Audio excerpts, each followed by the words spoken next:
One of the questions that I get the most is, what is the fastest way, the cheapest, and the simplest path to acquire knowledge to start my career in networking? Now, if you ask anyone who has worked in the industry, they'll tell you there are three common methods that are used to acquire knowledge in the networking space. I'm talking about self-study, online learning, and bootcamps. Now, all these three methods have their advantages and disadvantages. So in today's video, we're going to be focusing on who are these three methods targeted towards, and if you want to start, which method is best for you. Hey friends, welcome back to this channel. If you're new here, my name is Tinei. I currently work as a network engineer for Perth Airport, and I've been in the industry for the last 20 years. I started my career as an IT trainer, training CompTIA certifications, A+ and Network+, and then I went into the industry. So I've worked with systems, and now my core focus is networking. So what is my goal? My goal is to be a resource for those that are starting their career in the networking industry through tutorials, course reviews, tips and guides, just like this one. So if you're new here, welcome. So back to our video. We want to learn. Why do we want to learn? There is a knowledge gap. Where we want to be and where we are, there is a difference. So in order for us to close that gap, we need to upskill. So now you've chosen, I need to learn Network Plus. Where do I start? What are the best methods for me to be able to train? The first one, all of us have probably used this. It is self-study. Simplest entry point. All you need to do is buy a textbook, look for material online, and study. Now, I don't know about you, but for me, when I went through my network, I'm not the smartest of guys, but I work hard. So I find concepts challenging. IP addressing VLANs were very new concepts. I struggled with them.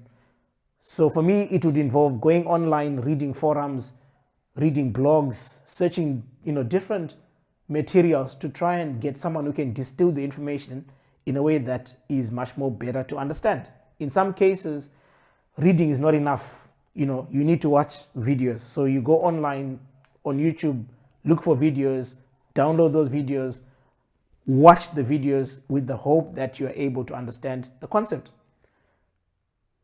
Now, self-study takes the longest amount of time in terms of knowledge acquisition, because you read, you can't understand, you go online, you can't understand, you go to YouTube, you can't understand. All that takes time. So what might take a week to learn ends up taking you a month, because you have to go through that whole process. The second part is frustrating. I don't know how many times I've tried to learn, but you're just not getting there, you're not getting it, and it is irritating at times. But if you ask people, this is what they call the valley of despair. You get to a point where things are not making sense, and most people tend to give up. So if you've had people talking about CCNA, they're like, it's too difficult. It's because you're in the valley of despair and you're by yourself and you've got no one to help you. But I can tell you, when you find yourself in such a situation, that is the growth process. Stick in, hang in there, and you'll come out of it. So anyway, back to the video. I'm probably digressing. It is frustrating. It is frustrating because you have to go through this whole big thing called the internet, just trying to figure out information. And it is difficult. But there are benefits. The benefits are, it has the best return of investment in terms of knowledge. You are going to gain practical experience. You're going to learn how to search for information. You're going to learn how to distill information that you're learning from different sources into what makes sense to you. And that skill set is a very, very, very important skill set as you journey along in your networking career. And let's face it, it's the cheapest of all options. Now, what I'm about to share stays in this video. Like, I'm not proud of it. But man, this was 20 years back, and that's all that I had. When I started, I couldn't afford a textbook. So acquiring self-study involved going to some dodgy site and downloading a PDF textbook and hope that it never contained any viruses. And when I started, there was no YouTube, so back again to those dodgy sites, looking for video content. And I landed in the hands of Jeremy Cha. And Jeremy carried me throughout my entire networking career. Like, I studied CCNA and I did my CCNP through Jeremy. Okay, I paid for the CCNP and the CCNA, but my journey started at that particular point. But in 2024, we don't need to go through that. You can go to sites where you can buy a textbook, and you can go to YouTube where you can find content. So self-study, I would encourage anyone who's starting, start with self-study. Because if you can get through self-study, man, you've got the skills that you need to be able to succeed. Anyway, so sometimes time is not on our side. So we need something that, balances self-study and faster pace. And that takes us into the world of online learning. In the online learning space, there are two models. There is the subscription model, which is denoted by Netflix. This is the Netflix of IT training. You pay one amount, you get access to the entire array of courses, or not movies, but they're courses. And then on the other side, you got outright purchase, where you buy a course, you own it for lifetime. And if you die, I don't know what happens to it, but anyway, it's yours for lifetime. So what's the difference? Subscription obviously is going to be costly. You pay $50 a month. If you need access to the content for the next 6 months, that's $300. Outright purchase, you pay $50, and that's all there is to it. Obviously, we know the difference. One gives you an array of content. The other one only gives you one course. But let's face it, sometimes you want to watch Game of Thrones and nothing else. So you pay for a subscription, not because you want to watch anything else that's on that platform. You just want Game of Thrones and nothing else. Now, I don't watch Game of Thrones, so I don't know what it is. I don't know what is involved. But that's not the point. The point is, you pay, you get more. You pay, you get one. So who is the target market for subscription platforms? I mentioned earlier on, I work as a network engineer for Perth Airport. And in some situations, no, not in some situations, I deal with different technologies. I deal with wireless. I deal with data center. I deal with routing and switching. I deal with software-defined networking. I deal with, there's something else, voice. And sometimes I might need to upskill myself in all these platforms. And I need a subscription that gives me content on voice, wireless, virtualization, server infrastructure, because I've got different projects that I deal with that need me to have different knowledge. So in that case, it makes sense for me to pay for a subscription-based model because I need a whole array of courses. However, if your core focus is just one course, you want to do Network Plus and nothing else, then it doesn't make sense for you to pay $50 a month to get 500 courses when you only want one. But with anything in life, there are exceptions. Like I said, I love Jeremy. Yeah, my wife is listening. But I met Jeremy before I met my wife. Okay, don't tell her. Anyway, so if I want Jeremy content, I'm probably going to go on CBT Nuggets because I want to listen to Jeremy. I feel like I learn better when someone explains concepts using day-to-day examples rather than just someone just going straight into the training. So for that reason, I'll probably subscribe because I want to watch Jeremy. But that's an exception.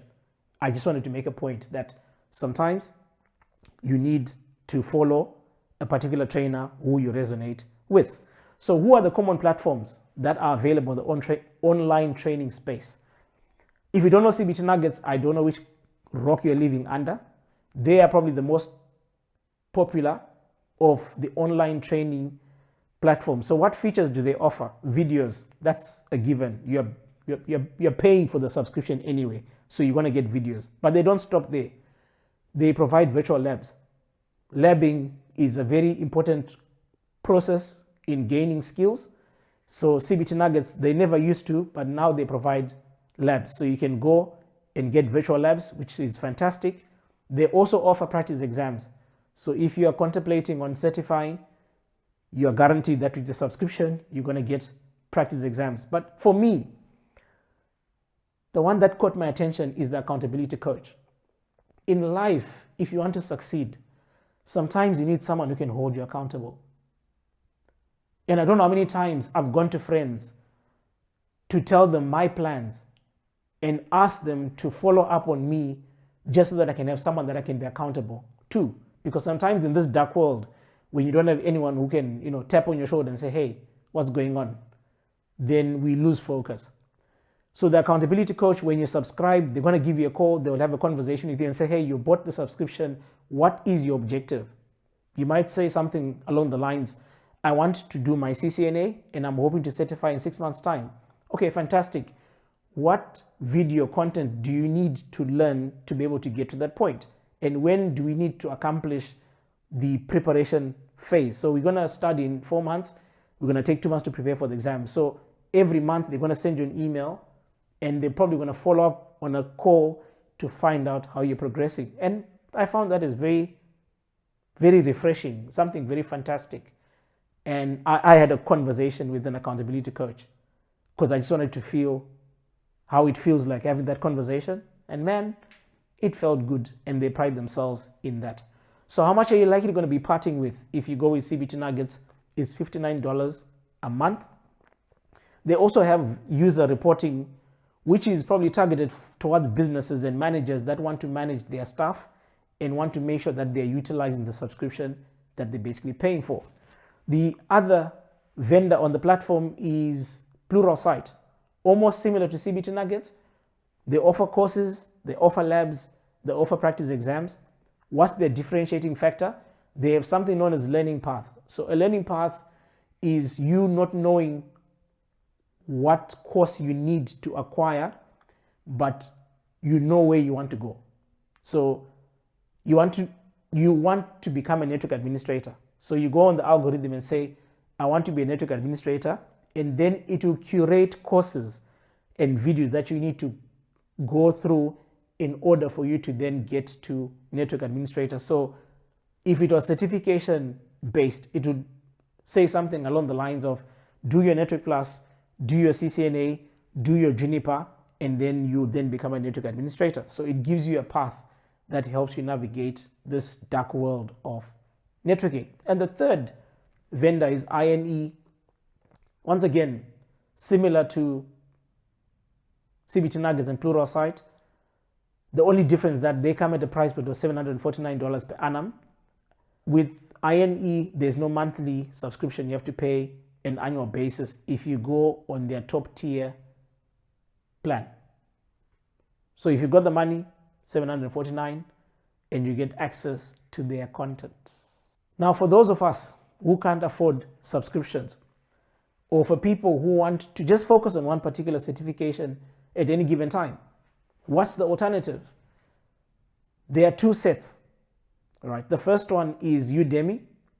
If you don't know about Udemy, Udemy is a marketplace where people make courses and they load them on the marketplace and then they sell them at a particular price point. As you can see on the screen, there are different prices.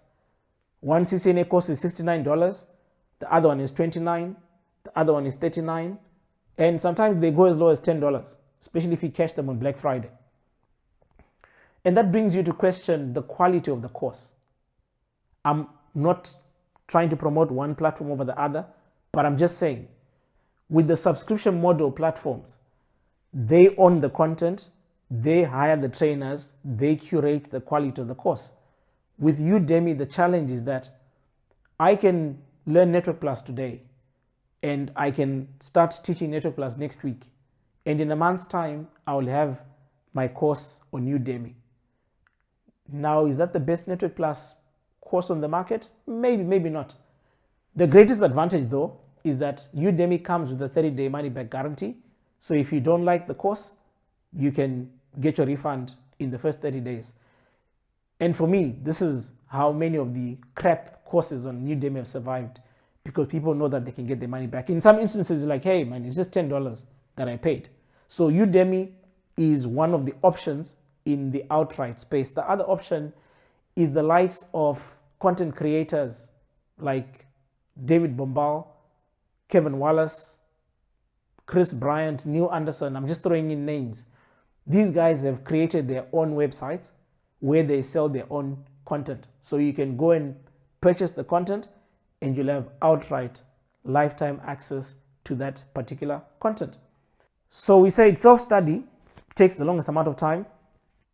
Online learning is a balance between time and cost. But there are times when time is not on your side. You've got a project that is coming up, you need to upskill as quickly as possible, and self-study is going to take you months. So there has to be a much faster way of learning, and that leads us to bootcamps. For those who don't know bootcamps are basically a condensed way of learning. So we take 6 months worth of learning and we teach you over 5 days, 8 hours a day, which gives you about 40 hours a week. I've trained bootcamps. And if there's anything that I can tell you about bootcamps is you need to be prepared. There are many people that come for bootcamps without the necessary prerequisite knowledge. And it becomes frustrating because you have a certain amount of content that you want to cover in day one. And when someone is not up to speed, they're asking questions that they were meant to know prior to the bootcamp. So what am I trying to say? When you decide to go for a bootcamp, for you to get the best value, just make sure that you've got the necessary requisites that are required for that particular bootcamp. So in our case, this is the BGP course. It's an advanced course, and they've clearly stated you need to have advanced knowledge on the Cisco IOS because they're not going to teach it. You need to know the different routing protocols, and you must be comfortable with OSPF, EIGRP, RIP. Not only that, they're asking you to know how to configure Cisco routers and IP routing, and you also need to have a CCNA before you can go for this particular bootcamp. And the reason why they're telling you that is because bootcamps are very expensive. They average about $6,000 for 5 days. That's about $1,200 a day. If you're going to be paying that kind of money, you want to make sure that you get the best value. So who's the target market? I've been to bootcamps before where I'm being taught, and this is the scenario. You've got a technology that you're deploying, or you've got a technology that you're about to deploy, and the business needs you to be able to upskill. They send you for a bootcamp, they pay the $6,000, and they expect you to come back and learn everything and be able to deploy everything. So be mindful. When the company takes you for a bootcamp, they're going to expect a lot out of you. Sometimes it's actually better not to go because they're going to ask for 150%. But man, what's the point? That's why they took you there, so that you could learn and you can come back and be able to implement. So they're mainly targeted towards people who are in the corporate space, people that have experience. Would I recommend a bootcamp for someone who's starting their career? Maybe, maybe not. I don't know what your rush might be, but there are much better ways of probably acquiring the knowledge than probably going through bootcamps, because if you're not careful, it'll go too fast. You might write the exam and pass the exam, but what's the objective of learning? It is to close the knowledge gap and the application gap. So if you have the knowledge, but you can't apply it, then it doesn't make sense. But anyway, I'm not here to basically judge anyone. So what is the summary of our conversation? There are 3 methods. There is self-study, there's online training, and there's bootcamp. And the 2 variables that basically influence which option is probably going to be the best for you is time and cost. If I've got all the time in the world, I can drive from one coast to the other coast of Australia, which is a very big country. It might take me 4 days, but I can drive. But if I don't have time, then I might need to fly, because that's the fastest mode that I need. So you need to ask yourself, in the spectrum of time and cost, where do you sit? Are you starting? Do you need to learn fast? Do you need to take time? And based on the answer that you have, pick the option that works best for you. So we've come to the end, and I trust that you got value in this video. And please let me know in the comments below, which of the 3 have you experienced, and what was your experience? with self-study? How difficult was it? Did you go through subscription platforms? What is your take? Were they good, not so good? Help someone else who's in the valley of despair, who's not so sure where to go, whether to go bootcamp or to go online training. And if you've done a bootcamp before, did you find value in it? Do you think there was a benefit? And do you think it was worth the cost? Once again, thank you for watching, and I'll see you in the next one.